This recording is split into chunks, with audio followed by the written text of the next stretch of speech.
네, 이번 영상에서는 선형대수학 첫 번째 시간으로 연립1차 방정식을 소개해 보겠습니다. 자, 연립1차 방정식을 소개하기 전에 1차 방정식을 먼저 알아야지 그거를 연립하는 연립 1차 방정식을 알 수 있겠죠.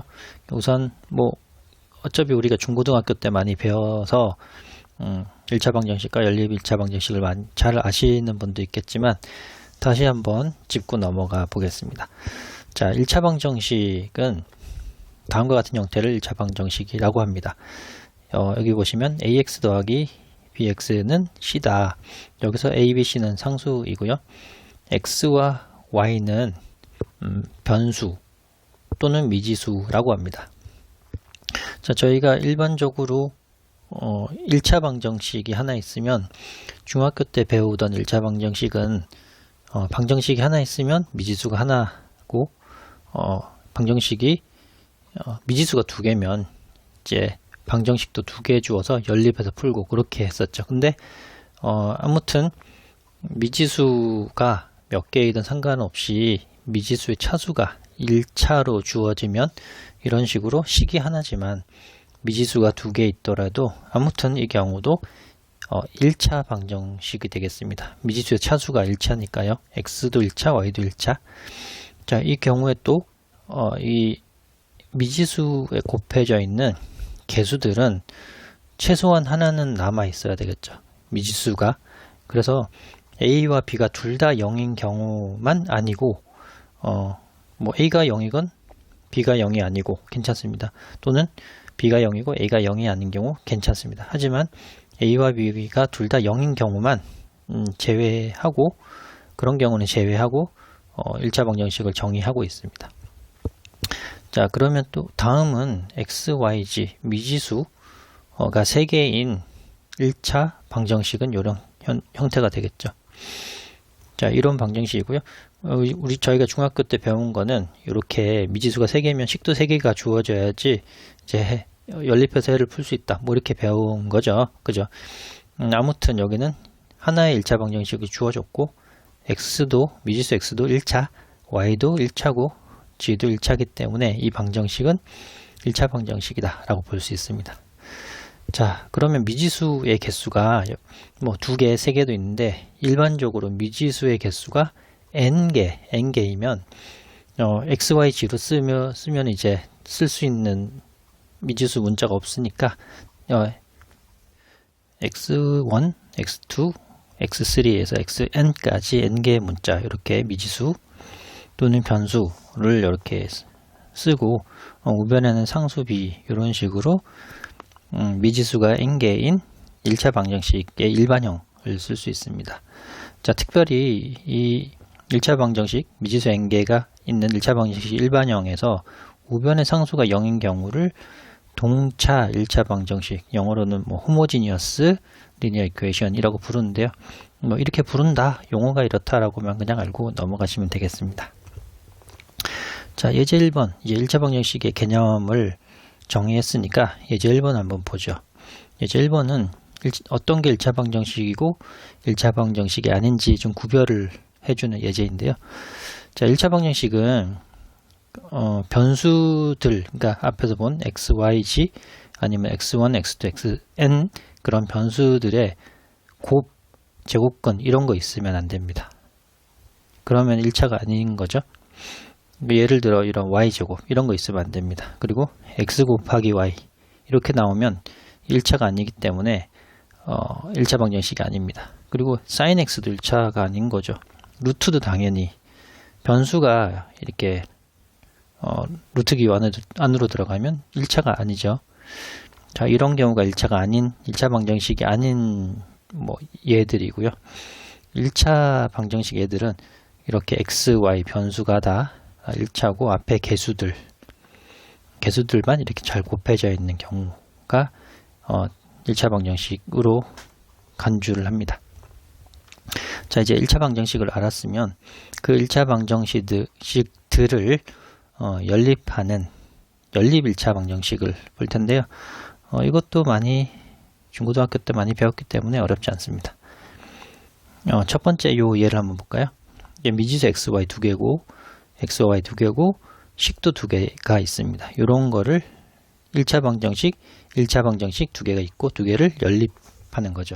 네, 예전에 기억해 보시면 뭐 소거법을 쓰기도 하고 뭐 대입법을 쓰기도 하고 그런 식으로 해서 해를 구하면 x는 이렇게 나오죠. x는 얼마, y는 얼마 이런 식으로 해를 표현하기도 하고 또는 x, y를 순서상으로 뭐 이런 식으로 표현하기도 하죠. 네, 그러니까 이렇게 해를 구하죠. 그러면 두 번째 옆에 보면 이 경우는 미지수가 x1, x2, x3 세 개고 1차 방정식이 하나, 1차 방정식이 두 개만 주어졌습니다. 자, 이런 경우 우리 가장 좋은 거는 식도 하나 더 주어져서 방정식을 풀면은 좋은데 뭐 이런 경우도 1차 방정식, 2차 방정식 두 개가 있고 연립이 됐기 때문에 연립 1차 방정식의 해가 맞습니다. 자, 요런 것도 하나의 예가 되고요. 요런 걸 풀면 x는 뭐 y는 g는 이런 식으로 해를 구할 수 있죠. 또는 이거를 순서상으로 이렇게 해를 표현할 수도 있고요. 자, 그러면 세 번째 예는 이제 미지수가 n개인 1차 방정식 하나, 또 미지수가 n개인 1차 방정식 2개, 3개, 4개 해서 1차 방정식이 m개까지 있습니다. 그러니까 여기 보시면 미지수는 n개고 식은 m개가 주어져 있는 연립 1차 방정식의 일반형이라고 합니다. 자, 요거를 저희는 나중에도 많이 쓸 거기 때문에 스타식이라고 이름을 아예 붙여 놓겠습니다. 자, 이런 경우는 연립해서 풀면 해가 어떻게 나오냐? x1은 뭐 s1, y1은 s2 이런 식, y가 아니죠. x2죠. x2는 s2, xn은 sn. 여기서 s1, s2, sn은 다 실수라고 보시면 됩니다. 이런 식으로 해를 구할 수 있고 또는 왼쪽같이 순서상처럼 s1, s2, s3, sn 뭐 이런 식으로도 해를 연립 1차 방정식 해를 표현할 수도 있습니다. 자, 이렇게 연립 1차 방정식도 어떻게 생겼는지 해를 구하면 어떻게 되는지도 한번 살펴봤고요. 그러면 이제 이런 연립 1차 방정식의 해를 구하면 해가 있을 경우도 있고 없을 경우도 있고 또 많을 경우도 있었죠. 이게 중학교 때 한번 기억을 더듬어 보시면 자, 요런 두 개의 1차 방정식이 있다고 한다면 요 첫 번째 식은 사실 직선의 방정식이잖아요. 그죠? 두 번째 식도 좌표평면에 그리면 직선의 방정식입니다. 근데 요 두 개의 직선이 교점이 두 개의 직선의 교점이 사실 이 연립 방정식의 해가 되는 거라고 우리는 이미 잘 알고 있죠. 배워서. 그래서 이 두 개 직선이 관계가 세 가지밖에 없습니다. 첫 번째는 평행하면서 일치하지 않고 평행하는 경우. 이런 경우는 교점이 없죠. 해가 없는 경우입니다. 두 번째는 기울기가 다르고 하나의 교점만 주어지면 이 교점이 하나의 해가 되겠죠.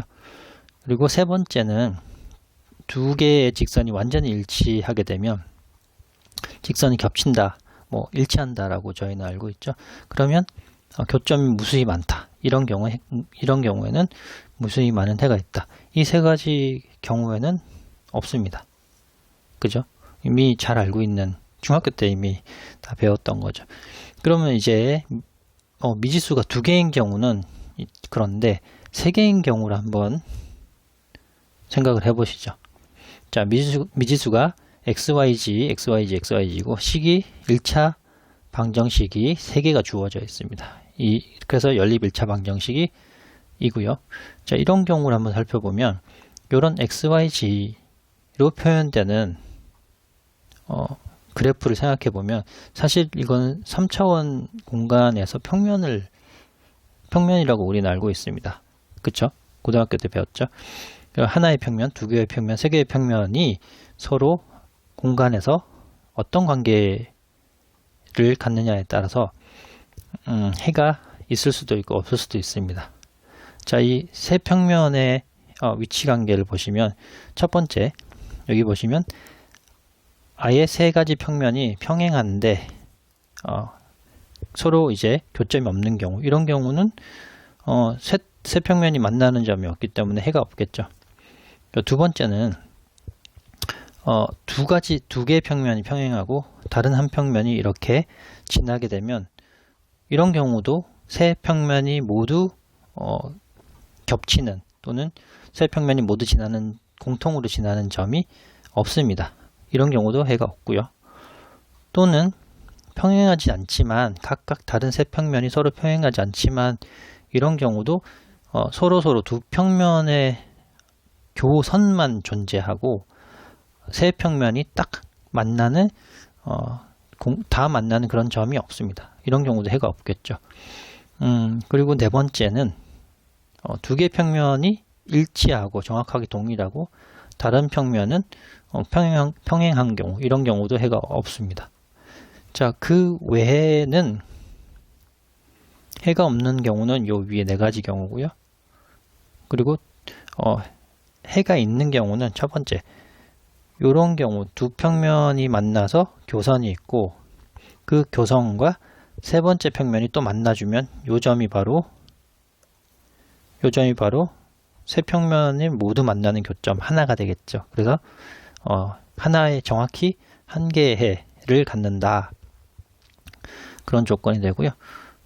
이 경우 외에는 옆에 보시면 두 평면의 교선이 있고 또 세 번째 평면도 마찬가지로 그 교선을 세 번째 평면이 품고 있으면 그러면 이 교선 자체가 세 평면을 모두 지나는 점들을 다 모은 거니까 이런 경우는 해가 무수히 많습니다.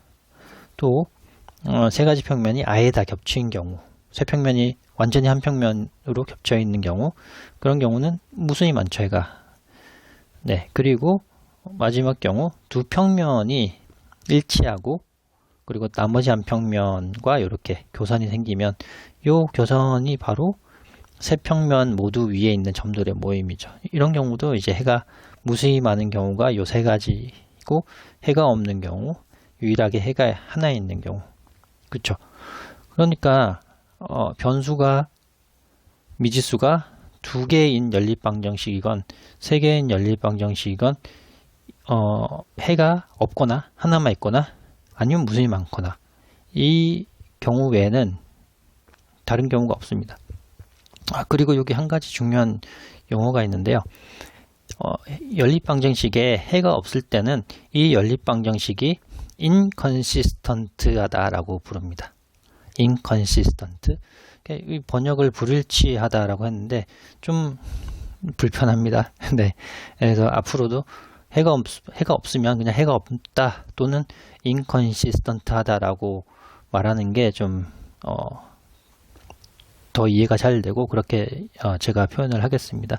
그리고 해가 한 개 있거나 또는 무수히 많거나 일단 존재한다고 하면 그 연립방정식은 consistent하다 라고 부릅니다. 그러니까 해가 있다라는 얘기죠. 하나 또는 많이, 하나도 되고 하나 이상 복수계에 많이 있으면 아무튼 해를 구할 수 있으니까 그 경우는 이 연립방정식이 consistent하다라고 저희가 명명을 합니다. 그렇게 부릅니다.